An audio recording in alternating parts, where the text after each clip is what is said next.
혹시 사랑하는 사람이 아픈데 그 고통의 진짜 원인이 어쩌면 나 자신에게 있을 수도 있다?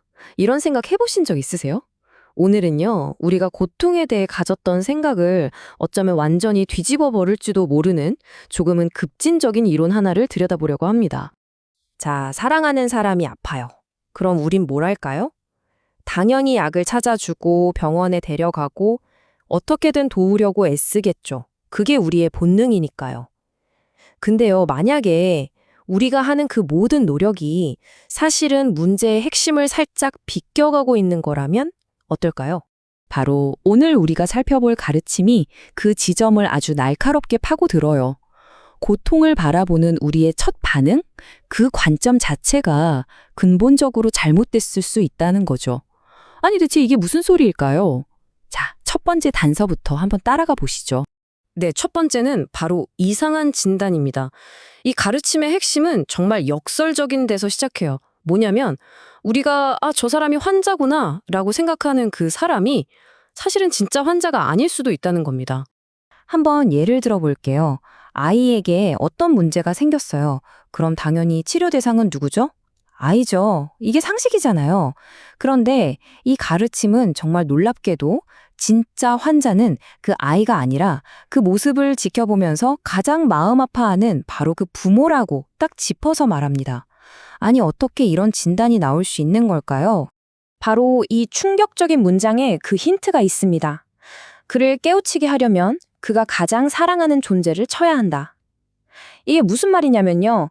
아이의 고통은 아이 자체의 문제가 아니라는 거예요. 그게 아니라 바로 부모인 당신에게 보내는 아주 절박한 메시지라는 뜻이죠. 자, 두 번째 핵심입니다. 고통은 메시지다. 그러니까 아이의 아픔, 더 나아가서 우리가 겪는 모든 고통은 그 자체가 문제가 아니라는 거예요. 오히려 더 깊은 문제의 증상 같은 거죠. 우리에게 도착한 일종의 신호라고 볼 수 있습니다.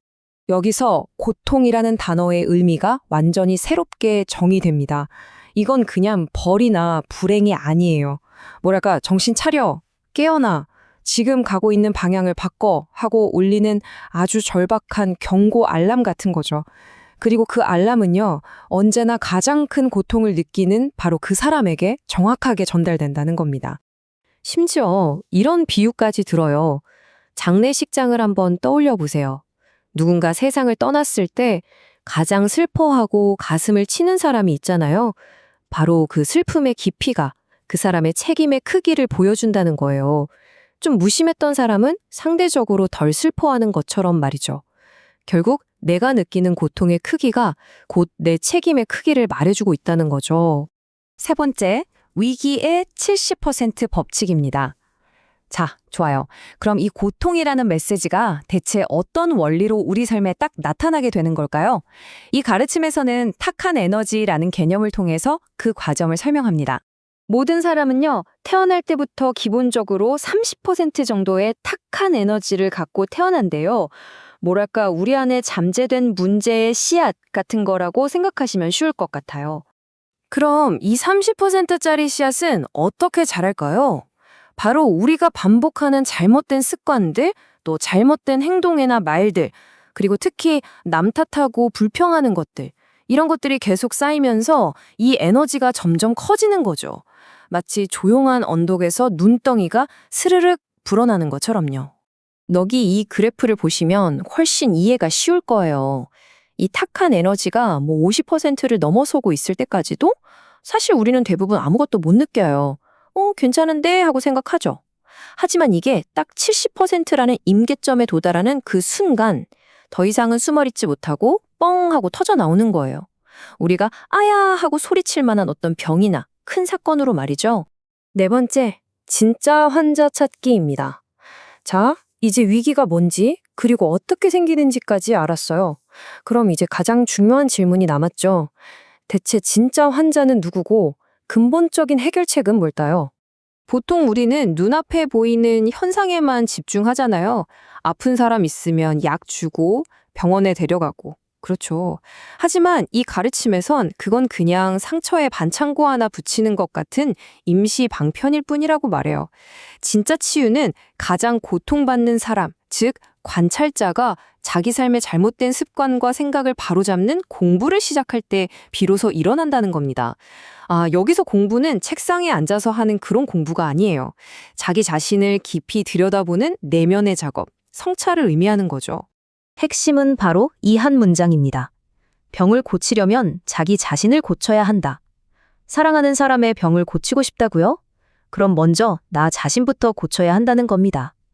바깥의 문제를 해결하기 전에 내 안의 원인부터 찾아야 한다는 거죠. 그리고 실제로 이 가주춤을 전하는 분은 정말 놀라운 사례를 얘기해요. 어떤 약도 어떤 특별한 의식도 없이 오직 부모가 자기 자신을 돌아보고 삶의 방식을 바꾸는 그 공부를 시작했더니 아이의 문제가 저절로 해결됐다는 거예요. 이건 정말 문제의 진짜 뿌리가 아이가 아니라 부모에게 있었다는 아주 강력한 증거 아닐까요? 자, 5번째입니다. 사회를 위한 치유법. 그런데 이 놀라운 원리가 단지 한 가족의 이야기에만 그치지 않아요.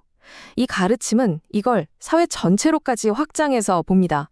이 관점에서 보면요, 우리 사회에 힘든 사람들이 늘어나는 건 그냥 그 사람 개인의 불행이 아니에요. 아픈 아이가 부모에게 보내는 신호였던 것과 똑같이 사회의 아픔은 우리 사회 전체가 어딘가 병들었다는 신호라는 거죠. 결국 이건 어느 한 사람의 문제가 아니라 바로 우리 모두가 함께 돌아봐야 할 공동의 책임이라는 뜻이 됩니다. 그리고 이렇게 우리 한 사람 한 사람이 자기 자신을 바로잡으려는 노력이 모이고 모일 때 비로소 후천시대라고 불리는 새로운 시대가 열린다고 이야기합니다. 과거의 모든 잘못과 불균형을 바로잡고 우리 사회가 정말 깨어있고 빛나는 곳으로 나아가는 그런 시대 말죠. 자, 이제 이 질문은 온전히 여러분 각자의 몫으로 남겨두려고 합니다. 만약에 정말로 고통이 메시지라면 지금 여러분의 삶은 여러분에게 대체 무엇을 말해주려고 하는 걸까요? 어쩌면 그 해답은 생각보다 훨씬 더 가까운 곳에 있을지 모르겠습니다.